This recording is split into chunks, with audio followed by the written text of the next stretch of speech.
Best friend convinced my wife I was cheating on her, and she ended up. So, a bit of backstory. My wife Katie and I had our daughter last December. The birth was really traumatic for both of us, but especially her. She ended up with postpartum depression and has been in therapy since. We agreed that she'd stay home full time after everything that happened, so I've been the one bringing in the money. That's been our plan from the start. She'd focus on getting better and taking care of our baby while I worked to cover the bills.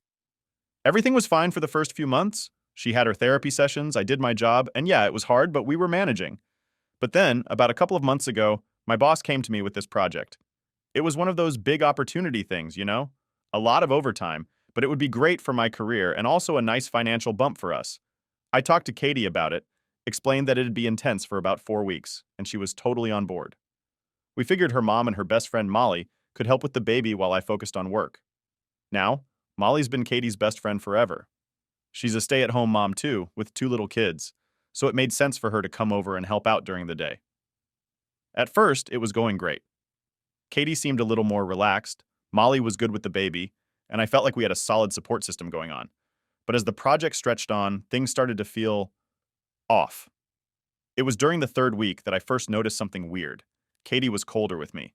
I'd come home after a long day, and instead of a normal conversation, she'd just give me these short answers or act distant. At first, I thought she was just tired. I mean, she's dealing with a lot, right? But then I noticed that Molly was hanging around more and more, staying later in the evenings, like way after dinner time, when she'd usually have gone home to her own kids. So one night, I get home, and Molly's there again. It's late, probably around 9 or 10, and instead of heading to bed, she's sitting on the couch with Katie. I say a quick hello and go straight to check on our daughter, like I always do. But as I'm walking down the hall, I hear Molly say something like, "See? He doesn't even stop to greet you first. Definitely a sign." A sign? A sign of what? I turn around feeling pretty confused and ask her what she's talking about. And that's when the shit hits the fan. Molly straight up accuses me of having an affair. She says I'm being distant, not paying attention to Katie, and that the long hours at work are just a cover-up. I was so blindsided by it, I didn't even know what to say at first. Then she goes on, saying that I must hate Katie now because she has postpartum depression and gained weight from the pregnancy, and that's why I'm supposedly cheating. I just stood there, stunned. Like, how did we get here? I turned to Katie, thinking she'd laugh it off or tell Molly to stop being ridiculous. But instead, Katie starts crying. Not just a few tears, full-on sobbing. Molly's standing there, arms crossed, looking all self-righteous, and then she demands to see my phone. She said that if I wasn't hiding anything, I should have no problem handing it over. I refused, of course. It's my phone, and I'm not about to let her go through it like I'm some criminal. But then Katie looks up at me, with these sad, tired eyes, and quietly asks if she can see it. At that moment, something broke inside me. I can't even explain it, but the fact that she thought I could actually be cheating on her, after everything we've been through, just wrecked me. I'd been working so hard for us, for her and our daughter, and now she's sitting there thinking I've been sneaking around behind her back. But I loved her, and I wanted to prove her wrong, so I handed her my phone. She goes through it looking for anything suspicious. And guess what? Nothing. There's no affair, no secret messages, no hidden apps. It's just my work emails, texts, and a bunch of dumb memes from my buddies. Molly doesn't back down, though. She starts yelling about how I must have deleted the evidence, like, seriously? That's when our daughter woke up from all the noise, and I lost it.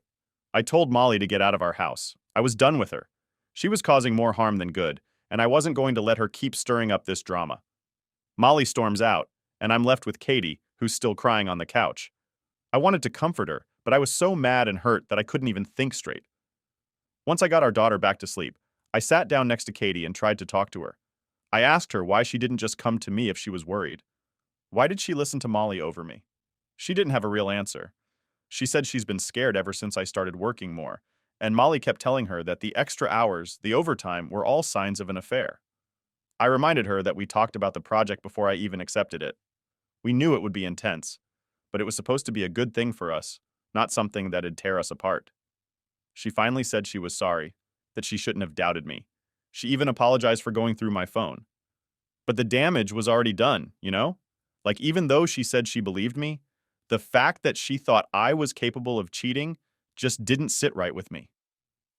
Over the next few days, things were tense. Katie seemed like she was trying to make up for what happened, but I could still feel that cold distance between us. It wasn't the same. And I couldn't stop thinking about how Molly had been planting all these ideas in her head. It wasn't fair. I thought we were supposed to be a team, but it felt like Molly was pulling her away from me. That's when I decided I needed to step back from work. The project was almost over, and I didn't want to give Katie any more reasons to doubt me. I wanted to spend more time with her and our daughter, to show her that I was still here, still committed to our family. But deep down, I couldn't shake the feeling that things would never go back to the way they were. And that was just the beginning. A few days after the whole Molly thing blew up, I thought things were getting back to normal. Katie was still acting a little off, but she wasn't crying or accusing me anymore, so I figured we were slowly moving past it. I even started scaling back on my work hours to be home more. It wasn't easy, but I wanted to prove to Katie that she could trust me. I thought that'd be enough. Boy, was I wrong. One day I get home from work, and the house looks like it's been hit by a tornado. Papers everywhere, drawers pulled out, cushions tossed around. It's like someone ransacked the place. The first thing that hit me was panic, thinking we'd been robbed or something. I shout out for Katie, but there's no answer. Then I hear our daughter crying from her room. When I walk in, she's in her crib, crying her little heart out. And no Katie, no note, nothing. Just a wrecked house and my baby girl totally alone. My mind's racing at this point. I call Katie's phone, but it goes straight to voicemail. I'm trying not to freak out, but I'm freaking out. Did something happen to her? Did she get hurt? Or I don't even know what to think. I start calling around. Her parents, her friends, anyone who might know where she is. No one's seen her. Now I'm really worried. So I call my mom, asking if she can come over and watch our daughter while I try to figure out what the hell is going on. Before my mom can even get to the house, Katie walks in with Molly driving her. I see the car pull up through the window, and I instantly feel a mix of relief and anger. Molly doesn't come in, which I'm honestly thankful for, but Katie walks through the door, eyes red, clearly upset, but not saying a word. I'm standing there in the middle of this wrecked house, holding our crying daughter, and all I can say is, "What the hell happened? Where were you?" And instead of explaining anything, Katie starts yelling. Not like the sad, emotional kind of yelling, but angry, almost like I did something wrong. She's accusing me of cheating again. She says the therapy I told her I was going to start is just a cover-up so I can sneak around and meet my mistress. At this point, I'm just in shock. Like, how are we back to this? We just went through this whole thing a few days ago, and now here we are again? I try to stay calm. I try to explain that I'm going to therapy because I need help dealing with all the stress and everything that's been going on, not because I'm hiding anything, but she doesn't care. She's convinced that everything I say is a lie, and then she does something I never thought she'd do. She hits me, right in the face. It wasn't a slap either, it was a punch. My nose starts bleeding instantly, and I can't even process what just happened. She kind of freezes too, like she didn't expect to do that. Her face goes blank, and she just sits down on the couch, staring at the wall, completely zoning out. No apology, no reaction, nothing. I'm standing there with a busted nose, holding our crying daughter, trying to wrap my head around what just happened. I didn't know what to do. All I knew was that I had to get out of there. Not just for me, but for our daughter's safety. I wasn't going to take any chances after she laid hands on me. If she could do that to me, what if it happened again, but worse? So I call my mom back, telling her to come over ASAP, and while I'm waiting, I pack a bag for our daughter. Katie's still just sitting there, not moving, not saying anything. She's completely checked out. It's like the woman I married is gone, and I'm looking at a stranger. When my mom finally gets there, I explain the situation in the quickest way possible. She's shocked, of course, but she doesn't ask too many questions. We leave Katie on the couch, and I take our daughter to my parents' house. The whole drive over, I'm trying to process everything. Like, how did we go from a happy family to this mess?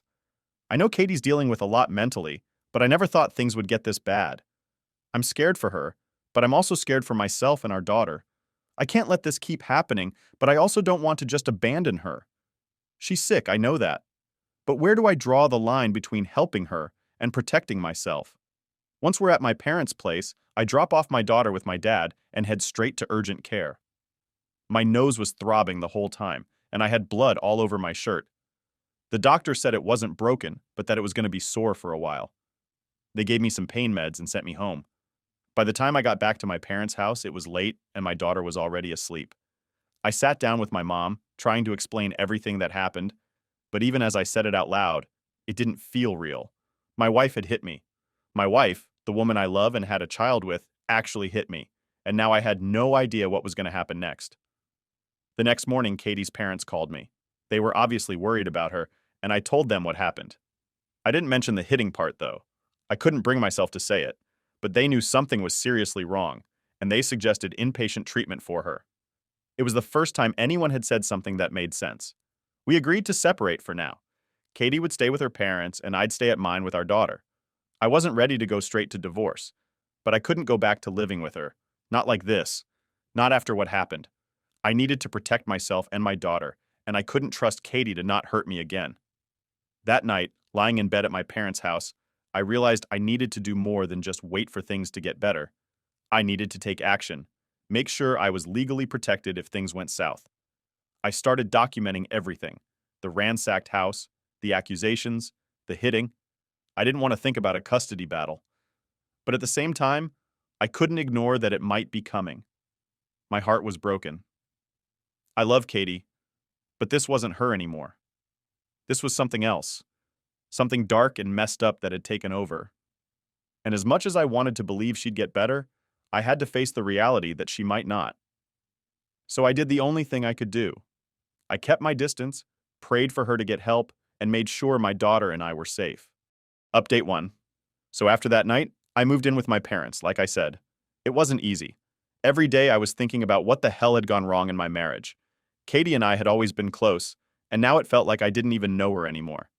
I was trying to focus on my daughter, but it was hard with everything going on. The house, the accusations, the fact that she hit me, it was all just too much. A few days go by and I haven't heard much from Katie. Her parents were doing their best to get her some help, but they were worried too. They didn't know how to handle this any more than I did. My mind was going back and forth, trying to figure out if there was a way to save my marriage. Maybe if Katie got the right treatment, she could come back from this. But the longer I thought about it, the more I realized that I needed to protect my daughter. That had to be my priority. One night, maybe 4 or 5 days after I moved out, I'm just sitting at my parents' house playing with my daughter when I get a call from Katie's dad. He says Katie's been asking to see our daughter. They were trying to get her into inpatient treatment, but she was refusing. Apparently, she was insisting that she could still be a good mom and that this was all my fault. I didn't know what to say to that. Part of me wanted to let her see our daughter, but another part of me was terrified. I mean, she left her alone before and she hit me. I wasn't sure if it was safe. Katie's dad told me that she wasn't doing well, and he was worried about her mental health. He asked if maybe she could see our daughter, with him and Katie's mom supervising. I agreed, but only if it was in a controlled environment. I wasn't going to let her be alone with our baby, not after everything that had happened. So we set up a visit at her parents' house. The whole drive over, I had this sinking feeling in my stomach. I didn't know what to expect. When I got there, Katie was sitting in the living room looking, well, she looked bad. Her hair was a mess, her eyes were swollen like she'd been crying for days, and she was just staring at the floor. She didn't even look up when I came in with our daughter. Katie's mom tried to make things feel normal, like it was just a regular visit, but it was so awkward. I sat on the other side of the room, holding our daughter, while Katie's parents tried to get her to talk.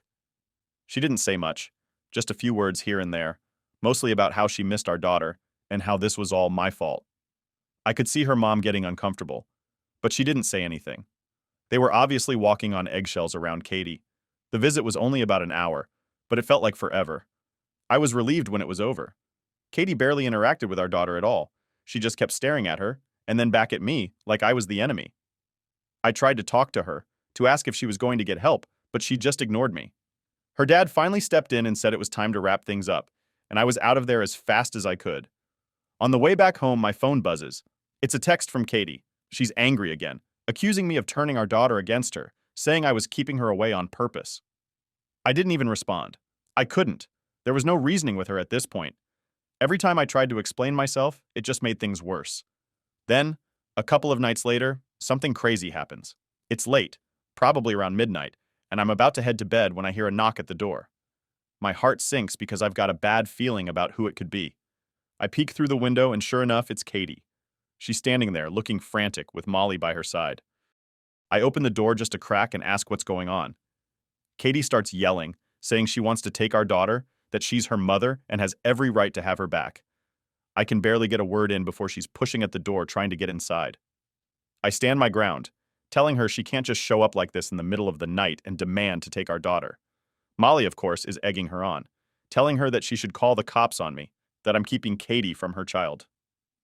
At this point, I've had enough. I tell both of them that they need to leave before I call the police myself. Katie's still trying to push her way in, and Molly's standing there, throwing accusations at me like she's some kind of lawyer. Finally, my dad comes to the door. He's a calm guy, but when he saw what was happening, he stepped in and told them to leave. He was polite, but firm, and that seemed to finally get through to them. Katie backs off, and Molly, for once, doesn't say anything. They leave, but not before Katie screams at me that this isn't over. After they left, I just stood there trying to process what had just happened. I mean, who shows up in the middle of the night like that, demanding to take a baby? I knew right then and there that I needed to take more drastic steps. Katie wasn't in her right mind, and as much as I didn't want to escalate things, I had to protect my daughter. The next morning, I made some calls and started looking into getting a restraining order. I never thought my life would turn into this. Just a few months ago, Katie and I were a happy family. We had a beautiful baby girl, and now everything's falling apart. I don't know what's going to happen next, but I do know one thing. I have to keep my daughter safe no matter what, even if that means keeping her away from her own mother. Update 2. So after that late night showdown with Katie and Molly, I knew things were just getting worse. I started the process to get a restraining order. I didn't want to, but I felt like I didn't have a choice anymore. Katie's mental state wasn't stable, and I couldn't risk her showing up at my parents' house in the middle of the night again, demanding to take our daughter. A few days go by, and things are mostly quiet. I wasn't hearing much from Katie or her parents, and I was trying to keep it that way. I was focused on taking care of my daughter and just keeping some kind of normalcy in my life. Then, out of nowhere, I get a call from Katie's mom. She sounds panicked, which immediately puts me on edge. She says Katie's been getting worse, that she's refusing to eat, refusing to talk to anyone, and just sits in her room all day. I ask if she's been to the hospital yet, and her mom says they've tried, but Katie's refusing any kind of help. Now, she's asking for our daughter again, saying that seeing her will fix everything. Hearing that made my stomach drop. I told her mom straight up that I couldn't let Katie see our daughter right now, not in the state she was in. Her mom understood, but she was clearly desperate. She started crying on the phone, telling me she didn't know what else to do. I felt awful, but I had to stick to my guns. Our daughter's safety was my number one priority. Not long after that, I get a knock on my door. I wasn't expecting anyone, so I peeked through the window, and it's Molly. Yep, her again. She's standing there with this smug look on her face like she knows something I don't. I open the door just enough to talk but don't invite her in. I wasn't in the mood for whatever game she was playing. Before I can even say anything, she starts talking. She says Katie's been telling her all about how I'm keeping her baby from her and that she's going to take action if I don't let her see our daughter soon. I tell Molly that Katie isn't well right now and that it's not safe for our daughter to be around her. Molly smirks and says, "You know, she's still her mother, and a mother has rights. You don't want this to go to court, do you?" I was so pissed off at this point, but I kept my cool. I told her that Katie's mental health is the main concern, and that's why I can't let her see our daughter until she gets help. Molly gives me this nasty grin and says, "Maybe it's you who needs help. I bet a judge would love to hear about how you've been handling things."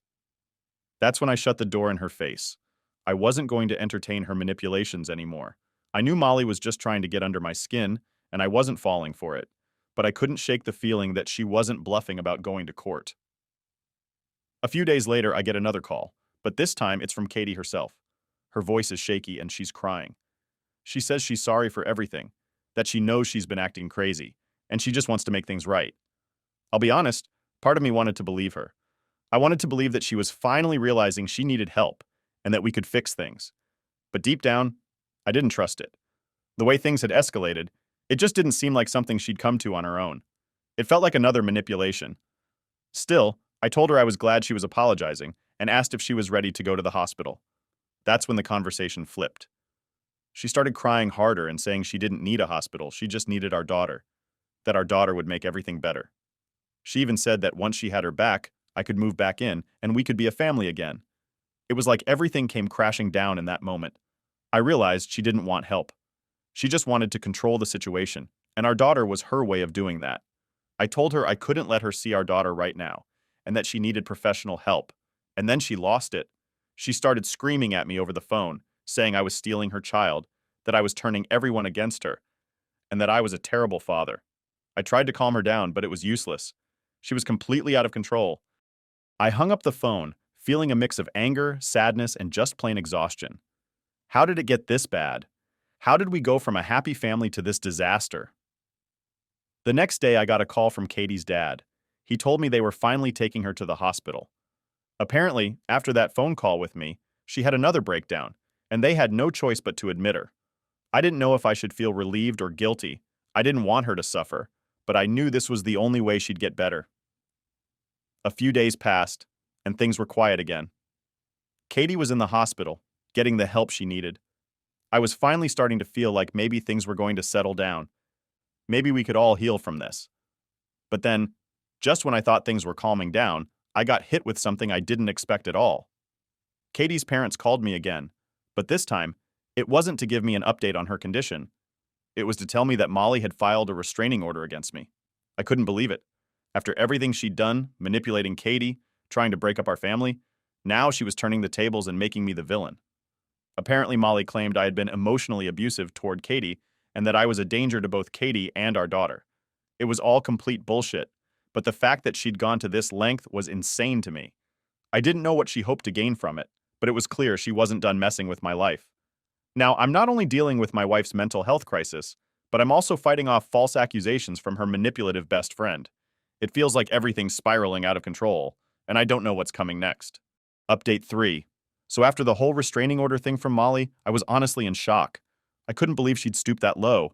I mean, I was the one trying to keep everything together while my wife was going through her mental health crisis, and now I'm the one getting accused of being emotionally abusive. It was like something out of a nightmare, and I was living it. I knew the restraining order was bogus, but the fact that she even filed it threw me off completely. I had to lawyer up and fight it, which was just another thing to add to the list of crap I was already dealing with. I spent days preparing with my lawyer, gathering evidence to show the court that Molly was the one manipulating Katie, not me. I had texts, emails, everything, but still I couldn't shake this feeling of dread. What if they believed her? What if this whole thing turned against me? Anyway, the court date came up pretty fast. I walked into that courtroom feeling like I was on trial for something I didn't even do. Molly was there, all smug, like she had already won. Katie's parents were there too, sitting behind her, which hurt even more. I knew they were struggling with everything that had happened, but seeing them take Molly's side, that stung. The judge starts off by letting Molly talk. She goes into this whole dramatic story about how I've been emotionally abusive to Katie, how I've isolated her from her friends, aka Molly, and how I'm keeping her daughter away from her. It was ridiculous, but she said it with such confidence that I could see a couple of people in the courtroom buying into it. I sat there, grinding my teeth, trying to keep my cool. Then it was my turn. My lawyer went through everything: the texts, the emails, the timeline of events. We showed how Molly had been interfering in my marriage, how she'd convinced Katie I was cheating, how she'd escalated things to the point where Katie had a mental breakdown. I even had witnesses, people who knew Molly and knew how she operated, who could back up what I was saying. We laid it all out there, no stone unturned. And guess what? The judge saw right through Molly's lies. The restraining order was thrown out, and Molly was visibly pissed. She stormed out of the courtroom without even looking at me. Katie's parents, though, they just sat there, looking defeated. I don't think they knew what to believe anymore. But even with that little win, it didn't feel like a victory. Not really. I was still dealing with the fallout of everything. Katie was still in the hospital, and I hadn't heard much about how she was doing. Her parents stopped contacting me after the restraining order incident, and I was starting to feel completely cut off from that side of my life. All I had left was my daughter, and I was doing everything I could to keep her safe. A couple weeks later, I got the call that changed everything. It was Katie's mom. She sounded different, not panicked like before, but more calm. And that scared me. She told me that Katie had been asking to see me, that she wanted to talk. I wasn't sure what to expect. Was she getting better? Did she want to apologize? I didn't know, but I agreed to go, more for closure than anything else. So I show up at the hospital, nervous as hell. I hadn't seen Katie in weeks, and the last time we spoke, it didn't exactly go well. When I walked into her room, she looked better, still not herself, but definitely more put together than the last time I saw her. She didn't look at me right away. She was just staring out the window like she was lost in thought. Finally, she turned to me and said, "I'm sorry." It caught me off guard. After everything that had happened, hearing her apologize was the last thing I expected. I didn't know what to say, so I just sat there, waiting for her to continue. She told me she didn't know what was real anymore, that Molly had filled her head with so many lies that she started to believe them, even when part of her knew they weren't true. She admitted that she felt ashamed of how she treated me, but that she still couldn't understand why I had taken our daughter away. That's when I had to explain everything again, as gently as I could. I told her that it wasn't about me trying to hurt her, but about protecting our daughter. I reminded her of the night she hit me, the night she left our daughter alone in the house. She started crying, saying she didn't remember half of it, that her mind was so foggy back then. It was hard to hear, but I could tell she was being honest. Then she said something that really hit me. I don't think I can be a mom right now. It was like a punch to the gut, but at the same time, it was a relief. For so long, I'd been holding on to the idea that we could fix this, that Katie could get better and we'd go back to being a family. But hearing her admit that, it made me realize how far gone things were. She wasn't in a place to be a mother, and I had to accept that. We talked for a while longer, mostly about our daughter and what was best for her. Katie said she wanted me to have full custody, at least for now. She needed time to get better, and she didn't want to risk putting our daughter through any more of her instability. It was the hardest conversation I've ever had, but it was also the most honest. When I left the hospital that day, I felt empty, but also like a weight had been lifted.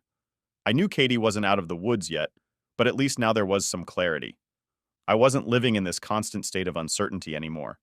I had a path forward, even if it wasn't the one I imagined when we first had our daughter. So here I am now. I've got full custody of my daughter, and I'm trying to build a life for the two of us.